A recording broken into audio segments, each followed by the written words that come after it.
Hello दोस्तों, last video में दोस्तों हमने डिस्कस किया था IS 16 हमने स्टार्ट किया था प्रॉपर्टी प्लांट एंड इक्विपमेंट की डेफिनेशन के बारे में पढ़ा था और ये जाना था कि इनिशियल मेजरमेंट जो होता है वो कॉस्ट के ऊपर होता है।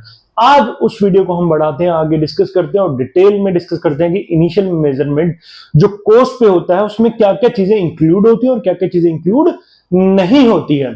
तो पहली बार असेट खरीदी है, कुछ ना समझ में आए मैं क्या करूं, तो उसको कॉस्ट पे रिकॉर्ड कर दो। यहां तक मैंने आपको बताया था कॉस्ट पे रिकॉर्ड करने के लिए आपको मेनली तीन चीजों के बारे में पता होना चाहिए।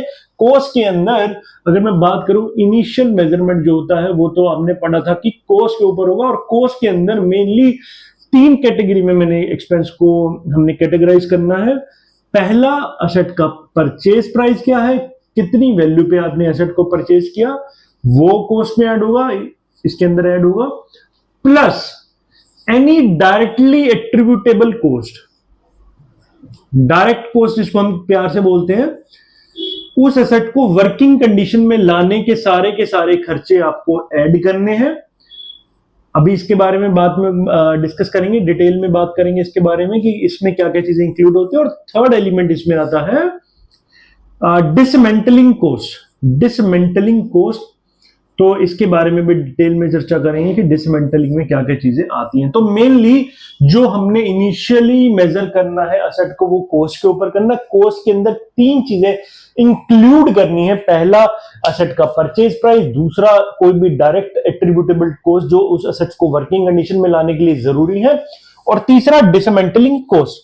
तो एक एक करके इनको डिस्कस करते हैं। इस वीडियो को शॉर्ट रखेंगे, मैं पहले दो एलिमेंट के बारे में बात करूंगा, परचेज प्राइस और डायरेक्ट कॉस्ट। अगली वीडियो में डिसमेंटलिंग कॉस्ट को डिटेल में डिस्कस करूंगा। ठीक है जी।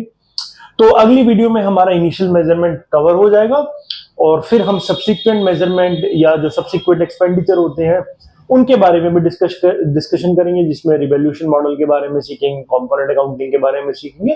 तो प्लीज इस सीरीज को जरूर देखिए और अपने दोस्तों के साथ शेयर कीजिए। आइए सबसे पहले इन दो एलिमेंट के बारे में बात करते हैं, परचेज प्राइस और डायरेक्टली एट्रीब्यूटेबल कॉस्ट क्या होती है। परचेज प्राइस सिंपली हमने कोई एसेट खरीदा, जैसे मैंने आपको एग्जांपल दिया था, मैंने एसी खरीदा, एसी का जो बिल के ऊपर प्राइस है दैट इज परचेज प्राइस। मैंने लैपटॉप खरीदा, लैपटॉप का जो परचेज बिलिंग के ऊपर जो price that is the purchase price, तो वो ऐड करना है। प्लस डायरेक्ट कॉस्ट जो उस एसेट को वर्किंग कंडीशन में लाने के लिए सारे जरूरी खर्चे हैं वो आपको ऐड करने हैं। एग्जांपल एसी का कंटिन्यू करते हैं। एसी खरीदा तो परचेज प्राइस ऐड किया, एसी को शोरूम से घर तक लेके आए तो जो आपने कैरिज दिया वो ऐड करना है। और एसी लाने से एसी चल तो नहीं जाएगा, गर्मी के दिन है तो क्या करना पड़ेगा आपको, एसी चलाना तो जरूरी है, तो चलाने के लिए आपको एक मैकेनिक बुलाना पड़ेगा, इंजीनियर बुलाना पड़ेगा, उससे इंस्टॉलेशन करवानी पड़ेगी, साथ में स्टेबलाइजर लगवाना है। तो ये सारे खर्चे एसी के रिमोट चलाने तक के सारे खर्चे, मतलब एसी लग के तैयार हो चुका है, उसको सिर्फ आपको बटन दबा के स्टार्ट करना है, वहां तक के सारे खर्चे क्या करने हैं, हमें यहाँ पे ऐड करने हैं। डायरेक्ट कॉस्ट में वो सारे के सारे खर्चे ऐड करने हैं। एक अदर एग्जांपल लेते हैं बिल्डिंग का। एक आपने बिल्डिंग खरीदी, ठीक है, बिल्डिंग का एक प्राइस तय किया, 1 करोड़ की बिल्डिंग है लेट्स से, या अगर हम डॉलर्स में बात करें 1 मिलियन की आपने एक बिल्डिंग खरीदी। और बिल्डिंग खरीदने का मतलब ये नहीं है कि बिल्डिंग आपके नाम पे हो गई है। बिल्डिंग खरीदना is a different thing. Building आपने खरीद ली बट उसको नाम में लाने के लिए, आपके नाम ट्रांसफर करने के लिए आपको कुछ गवर्नमेंट को लीगल कॉस्ट देनी पड़ेगी, लेट्स से $1000।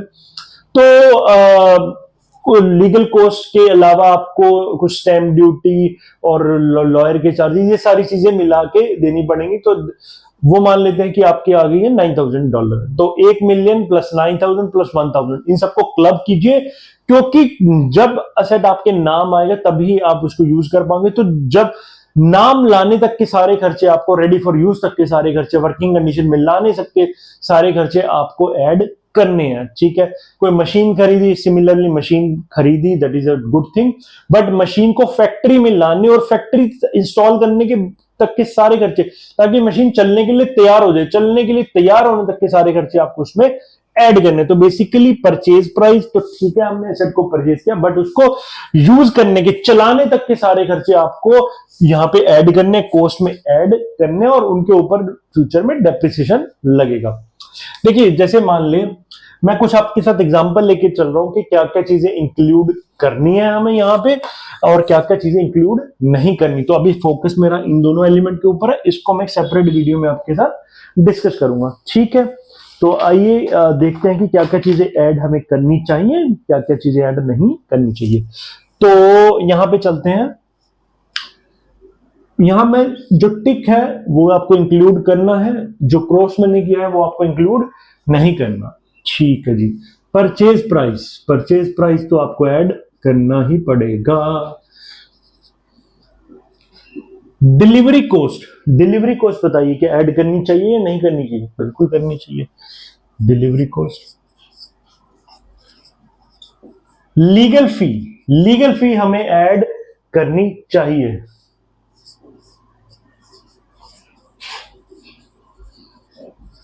इंस्टॉलेशन, इंस्टॉलेशन के चार्जेस भी आपको ऐड कॉस्ट में करने चाहिए। और एक एलिमेंट और ऐड यहां पे कर देता हूं, सब्सिक्वेंट एक्सपेंडिचर। इसको पॉइंट को भी मैं बाद में डिस्कस करूंगा। Subsequent expenditure which enhance the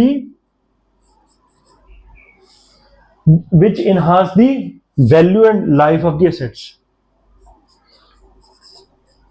ऐसा एक्सपेंडिचर जिससे आपके एसेट्स की वैल्यू या लाइफ बढ़ जाए, उसको भी आपको कैपिटलाइज करना है, उसको भी आपको कोर्स के अंदर ऐड करना है, ठीक है जी।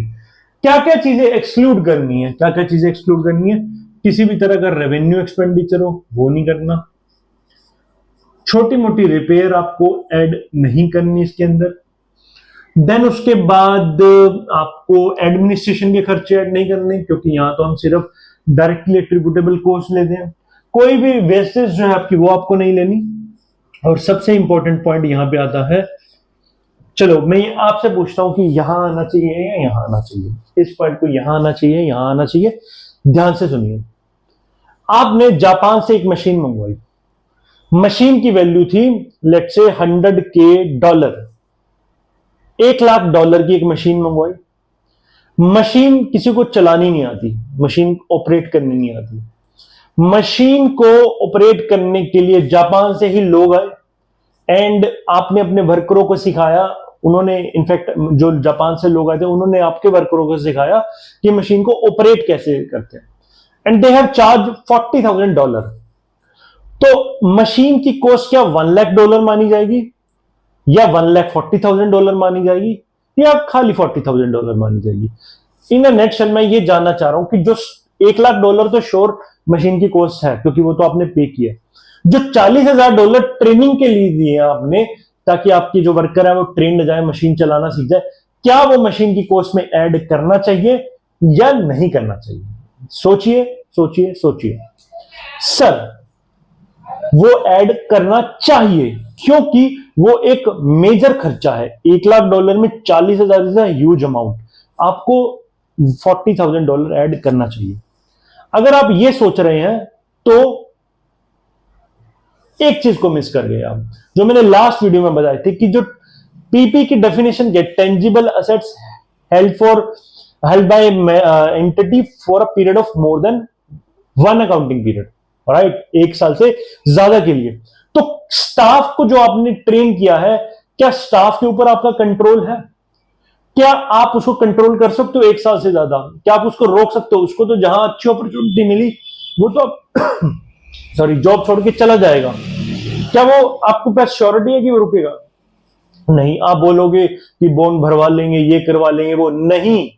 स्टाफ ट्रेनिंग की जो कॉस्ट है ये स्टैंडर्ड ने क्लियर कर दिया, इसको एक्सक्लूड करना है, इसको आपको यहां पे नहीं दिखाना। स्टाफ ट्रेनिंग की कॉस्ट को आपको एक्सक्लूड करना है, इसको कैपिटलाइज नहीं करना, इसको इनिशियल मेजरमेंट में हम कॉस्ट निकालते हैं वहां पे आपको इसको ऐड नहीं करना। आई होप ये बात आपको समझ में आ गई होगी कि revenue expenditure, repair, administration, wastage और स्टाफ ट्रेनिंग की कॉस्ट को आपको ऐड नहीं करना है। ये चीजें आपको ऐड करनी है कोर्स में, ये चीजें आपको ऐड करनी है। तो एक चीज और इसमें ऐड करूंगा मैं, इनिशियल कोर्स जब आपके पास बन गई, मैंने 2 एलिमेंट को टच किया, इस एलिमेंट को मैं अगली वीडियो में डिस्कस करूंगा डिटेल में, क्योंकि इसके लिए काफी मुझे टाइम चाहिए होगा। तो हाँ, यहां पे आते हैं इनिशियल मेजरमेंट आपने कोर्स के ऊपर कर ली।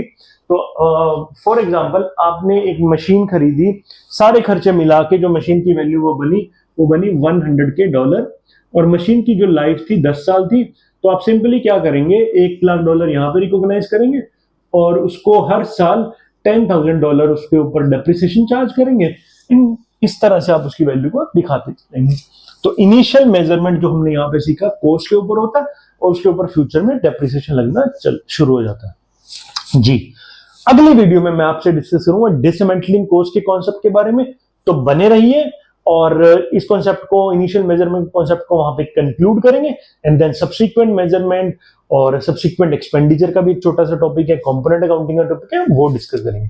चलिए मिलते हैं अगली वीडियो में, तब तक के लिए बाय बाय।